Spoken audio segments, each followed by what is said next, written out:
Hi everyone. Our topic for today is rest or pahinga. So, let's open our Bibles to Genesis chapter 2 verse 1 to 3. It's Genesis chapter 2 verse 1 to 3. I'll also show you yung nakalagay sa Bible.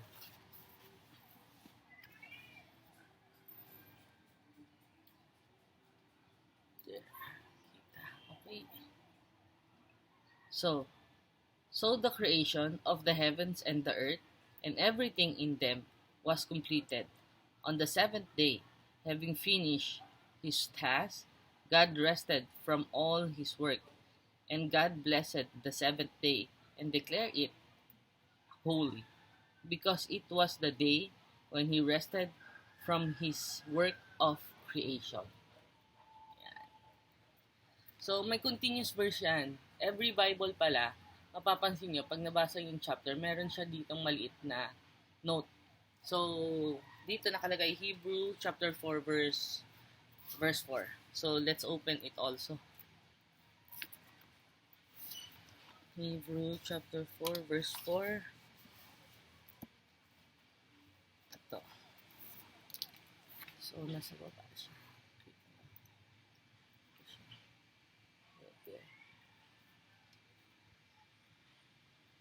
Yan. We know it is ready because the scripture mentioned the seventh day. On the seventh day, God rested from all his work. Yan. So, meron din tayong pagninilay-nilayan, no? So, on the seventh day, lagi sinasabi dito, God rested after creating. Pero, hindi rin sinasabi, hindi ibig sabihin no na, na hindi niya kinaya ka siya ng pahinga. Kasi omnipotent nga, di ba? Ibig sabihin makapangyarihan. Ito. Why would the omnipotent God of the universe rest following his work of creation? Sabi. So, pag tinagalog natin yun, bakit nagpapahinga ang makapangyarihan Diyos ng sansinukob kasunod ng kanyang gawain sa paglikha? Surely it wasn't because the Almighty was physically tired. Sabi nga, sigurado na tiyak na hindi ito dahil sa physical na pagod ang makapangyarihan. Kumbaga hindi siya talaga physically napagod. Our clue is that God is ceasing from his work, called his rest holy. Sabi nga, aming palatandaan ay ang Diyos sa pagtigil sa kanyang gawain ay tinawag na kanyang ano to, kapahingahan na banal. God also knew that we would need to cease from our work to care for our spiritual needs. Alam din ng Diyos na kailangan natin huminto sa ating gawain para pangalagaan ang ating spiritual na mga pangangailangan. Work is good, sabi niya. Ang trabaho ay mabuti. But it must be balanced by regular attention to worship and the health of our souls. Ang trabaho ay mabuti, ngunit dapat itong balansehin ng regular na attention sa pagsamba at kalusugan ng ating mga kaluluwa. Yan. English muna. Do you observe regular times for worship? Na-observe daw ba natin yung regular times natin na pagsamba? And spiritual refreshment. Yan. Nagmamasid ka ba ng regular na oras para sa pagsamba at spiritual na pagpapaginhawa? Yan, refreshment, no? So, yun nga. So, ibig sabihin nun, hindi tayo, nagkaroon ng 7th day para magpahinga. Diba? Ibig sabihin tayong mga tao, kailangan natin magtrabaho mula parang 7th day daw ang pahinga. So, nakatuon tayo sa Sunday nun, no? Pero sa Bible, nakalagay na Saturday talaga yon. Pagka inaral talaga natin yung Bible, dapat Saturday talaga yung rest day. Pero dito kasi sa atin, nakagawian natin na Monday to Saturday yung ating trabaho. Then, yung pinaka rest day natin is Sunday, 'di ba? So kung susundin natin yung nakagawian natin na Sunday yung rest day natin, sinasabi niya na parang we have to parang yung Sunday it's a holy day na kailangan nilalaan natin yung sa pagsamba natin. At para ma-renew daw yung spiritual natin, ma-refresh, no? Kasi hindi lang naman sa pagsimba natin o pagsamba natin ng Sunday, yun lang tayo na nagbibigay ng oras natin para sa Panginoon sa pagsamba. Hindi lang doon, dapat na nare-refresh din daw yung ating spiritual na refreshment kailangan, no? Or tawag nila sa Tagalog, spiritual na pagpapaginhawa. Ayan. So, yun. So, kung Sunday, as much as possible, iwasan natin yung kung may mga worker tayo, 'di ba? Sabi nga, 'di ba, dapat walang nagluluto na nung araw na yun. Kumbaga, dapat hindi tayo sinisilbihan ng ating mga manggagawa, no? Dapat hindi na natin sila pinapatrabaho sa araw na yun kasi rest day nga, pahinga. So, kung susundin natin, kung pahinga, bigyan natin ng oras yung bawat tao, parang yung helper nga natin sa bahay o tinatawag natin kasambahay, 'di ba? Kailangan din nila ng pahinga kasi napapagod din sila. Hindi pa pwedeng araw-araw may trabaho. Kailangan may isang araw na nakalaan talaga sa pahinga. Tayong tao, kailangan talaga natin 'yon. Pero ang Diyos kahit walang pahinga nun, tingin ko kaya 'di ba sabi natin doon sa minention natin na kanina, kaya din nagpapahinga para yun nga matuunan natin ng alam ng Diyos na kailangan natin yung pahinga. Pero kung siya, I don't think na kailangan niya talaga yung pahinga kasi talagang siya 'di ba? Pinakamakapangyarihan omnipotent nga. Tayo kailangan talaga natin din 'yon. So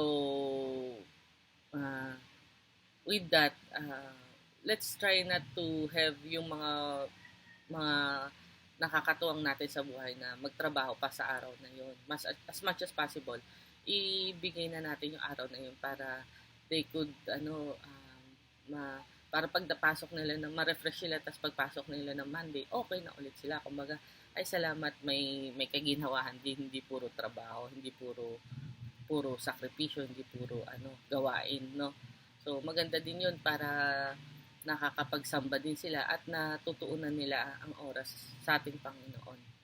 Yan. Tapos nasabi ko rin dun sa Hebrew, no, that sabi ko, we know it is ready because the scripture mentioned the seventh day. Yan, na nga daw na ibanggit ng yung ikapitong araw. On the seventh day, God rested from all His work. Yun din yun. So, pares lang yung minimension nila, yung sa Genesis chapter 2 verse 1 to 3 and yung sa Hebrew chapter 4 verse 4. So, yan. Hindi tayo robot. Hindi tayo kailangan na araw-araw magtrabaho, na nawawalan na tayo ng oras sa ating pamilya. Diba? The seventh day, rest day nga, nagiging bonding day din natin yan. Nagiging salo-salo day, nagiging reunion day, diba? So, ilaan natin siya na para mag-gather tayo, para paglingkuran ng ating Panginoon, magsamba tayo, ma-refresh yung ating pang-araw-araw na gawain, hindi pa ulit-ulit, kumbaga may araw din ng pahinga. Kung ang Diyos nagpapahinga, tayong tao, kailangan din magpahinga. So, yun, kung mayroon tayong mga manggagawa na nagpupumilit, minsan kasi tayong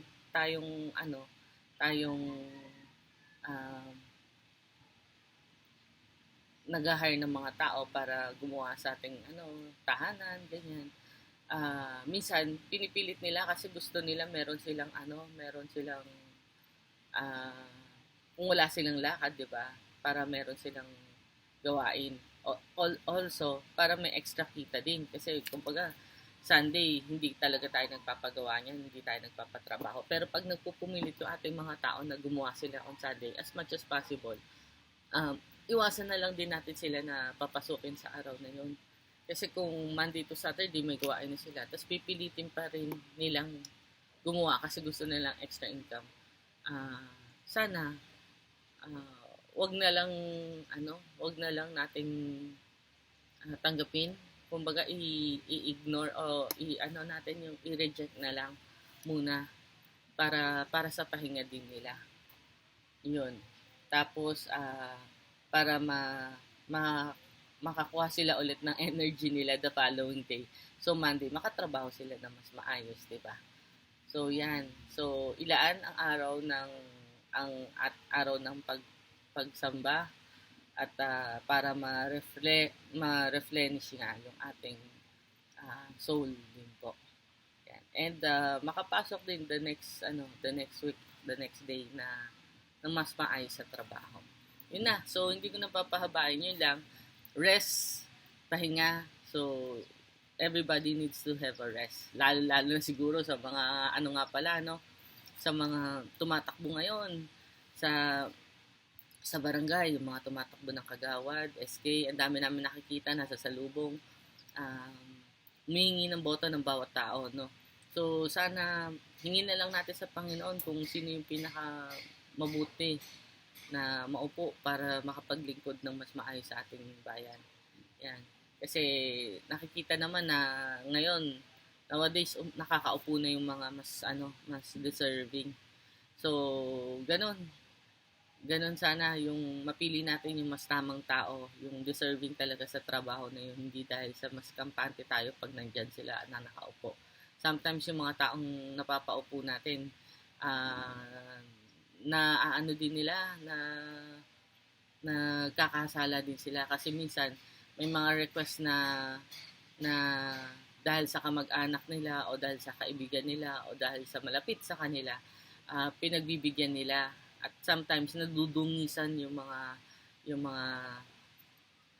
pangalan ng mga taong talagang nakaupo. Ayan. So, wag po natin yung mga nakaupo, wag po natin abusuhin yung ating kapangyarihan sa pwesto. Hindi po laging tayo nakaupo. Nagbabago po ang mundo po, bilog, no. Nagbabago din po ang mga tao natututo, ang mga tao nakikita kung may ginagawa ka talaga o wala. Tsaka lalo-lalo na ang Panginoon. Yan. So kahit anong gawain natin, ginawa natin, nagawa na natin, pagkakamali natin, pagtulong natin, o kahit anong nagawain natin, lahat yan nakikita ng Panginoon. So, minsan tayo sa tao, nade-deny yan. Nade-deny na, ganito, ganyan, ganon. Nakita nyo ba, ganyan, di ba? Pwedeng i-deny kasi sasabihin, wala ka naman ebidensya, ganyan. Pero tandaan nyo, ang Diyos ng sinukob, no, ng universe natin, laging nandyan yan. Laging present yan. Tulog ka man, gising ka man, nakikita ng Panginoon lahat ng ginagawa natin. Kaya minsan, mag-ingat-ingat din tayo sa pagsasalita natin na masyado tayo mapagmataas o nag-iisip ng hindi maganda sa kapwa natin. Lagi natin tandaan na i-prioritize pa rin na paglingkuran ng Panginoon at ikagugulot niya yon, no? Yun nga. So kung may naisip ka na hindi maganda gagawin sa kapwa mo, sa kapitbahay mo, sa brothers and sisters natin, mag-isip-isip ka kasi ang Panginoon hindi yan natutulog. 'Di ba? Hindi natin alam anong maaring mangyari, no? Bukas makalawa.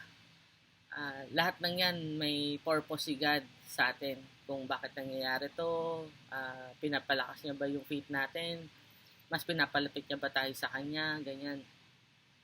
Lahat ng bagay, may cause and effect.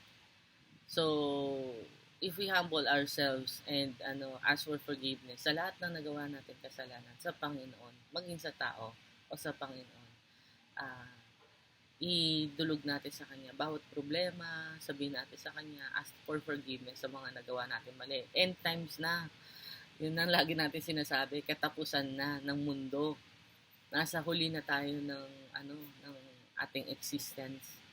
Kaya wag na nating ipagwalang bahala na hindi tayo humingi ng paumanhin sa mga mali nating nagawa, sa mga kasalanan natin, maging sa mga kasambahay natin, sa mga magulang natin, sa mga kapatid natin, sa kapitbahay natin, 'di ba? Sa mga nakagawa ng hindi maganda sa atin, matuto tayong magpatawad kasi um, pag hindi tayo nagpapatawad, tayo lang din yung nagdadala ng burden na yon, yung sakit, yung bigat ng problema na yon. At malay mo siya, okay na siya, 'di ba? Tapos ikaw, may burden ka pala. So, hindi ka nakakapag-move on. So maganda makaalpas ka na sa dinadala mo na yan para tapos na, 'di ba? And besides, matutuwa din ang ating Panginoon kung natututo tayo magpatawad ng ating kapwa. Yan.